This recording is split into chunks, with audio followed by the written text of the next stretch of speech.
Thank you. Senator Warren. Thank you, Mr. Chairman. Mr. Sloan, when you were named CEO after the fake account scandal, you were asked why a career as a Wells Fargo insider like you, why that made you the right person to fix the fundamental problems at the bank. And you said, quote, "Because I've been making change for 29 plus years at Wells Fargo." So I want to take a look at your time at Wells Fargo. From 2011 to 2014, the height of when Wells Fargo was cheating customers by opening fake accounts, you served as the chief financial officer. And as CFO, you spoke to potential Wells Fargo investors a lot. On those calls, you aggressively promoted Wells Fargo's ability to open up new accounts, didn't you? No, I didn't. No, you didn't? No. Well, here are the transcripts from all of the investor earnings calls that you participated in from 2011 to 2014. I've read through them. And on these calls, no one, not even John Stumpf, who was the CEO at the time, bragged more about Wells Fargo's ability and commitment to open new accounts for existing customers. In the April 2011 call, for example, I think I've marked that one, you said, "I can't wait to get a credit card in every one of our credit-worthy customers' wallets." Nothing about whether your customers wanted or needed a Wells Fargo credit card. All that mattered was opening new accounts. So while you were bragging to investors about opening new accounts on these calls from 2011 to 2014, you also personally owned roughly 2 million shares of Wells Fargo stock. Is that right? Senator, I don't recall how much stock I owned in Wells Fargo. I'm a very proud shareholder. It's actually in your SEC filing. Sure, So it's public. if that's all out there. accurate, then 2 million shares. So it looks like you had a really good thing going. Talk up Wells Fargo's ability to open new accounts, get investors excited, and hey, if the stock goes up by $1, you make a cool $2 million. Then, in December 2013, almost 3 years into your time as CFO, the LA Times published a long article on the relentless pressure Wells Fargo put on employees to open new accounts. The article was based on a review of internal Wells Fargo documents, court filings, interviews with more than 30 current and former Wells Fargo employees. The article specifically said that employees had opened fake accounts in response to this pressure. Now, you were interviewed for that piece, Mr. Sloan, and you said, quote, "I'm not aware of any overbearing sales culture." That is really interesting phrasing. I'm not aware of any problem. So when the LA Times came to you and showed you concrete evidence of a terrible problem with fake accounts at your bank, did you launch an investigation into the issue before brushing it off? Senator, first, as it relates to my comments in 2011, I'm proud of the credit card products that we have at Wells Fargo. That's not the question I'm asking. I just asked, you brushed it off, you said, "I'm not aware of any problem." Did you open an investigation when someone laid out evidence of fake accounts? Senator, that in that interview, to the best of my recollection with the LA Times, they didn't provide me with any information. It was soon after that, as I mentioned, So I in take that as a 2013. no. So That's when you were correct, asked because this by that question, you did not open an interview, you did not open an inquiry into it. Is that right?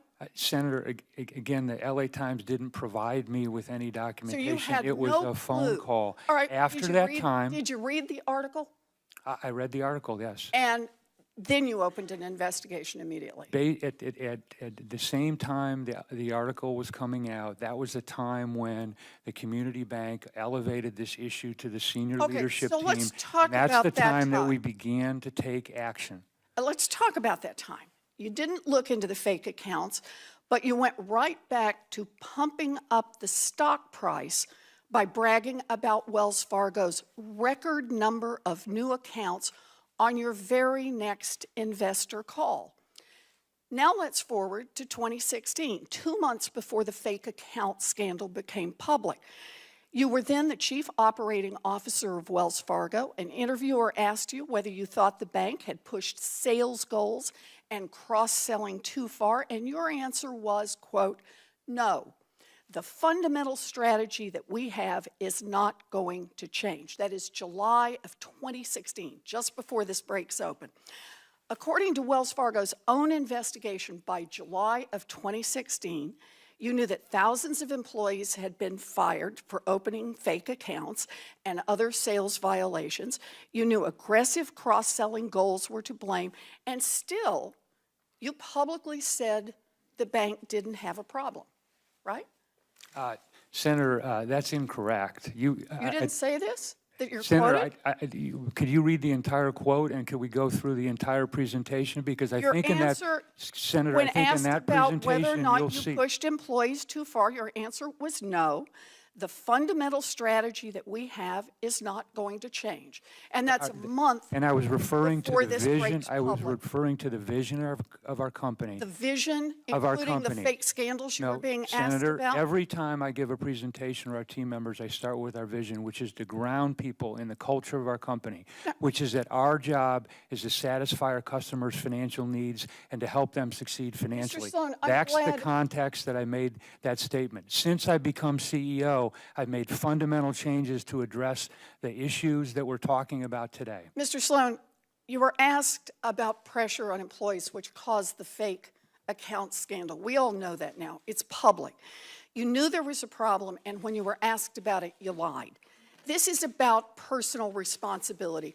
Wells Fargo cheated millions of people for years. The Federal Reserve should remove all of the current board members who served during the fake account scam. And Mr. Sloan, you say you've been making changes at Wells Fargo for 30 years, but you enabled this fake account scam, you got rich off it, and then you tried to cover it up. At best, you were incompetent. At worst, you were complicit. And either way, you should be fired. Wells Fargo needs to start over, and that won't happen until the bank rids itself of people like you who led it into this crisis. Thank you, Mr. Chairman. Mr. Chairman, could I respond to that? Yes, you may. Okay. I want an equal amount of time. Senator, a couple things. First, and I'll get to your criticism of me in a moment, but first let's talk about the board. I think the board has taken very important steps in terms of a thorough, independent investigation that's been made public. Right? That's number one. Number two, the board has taken very strong action in terms of executive accountability that is unfortunately some of the highest in corporate American history. Again, unfortunate. So I don't believe that your criticism of the board are accurate.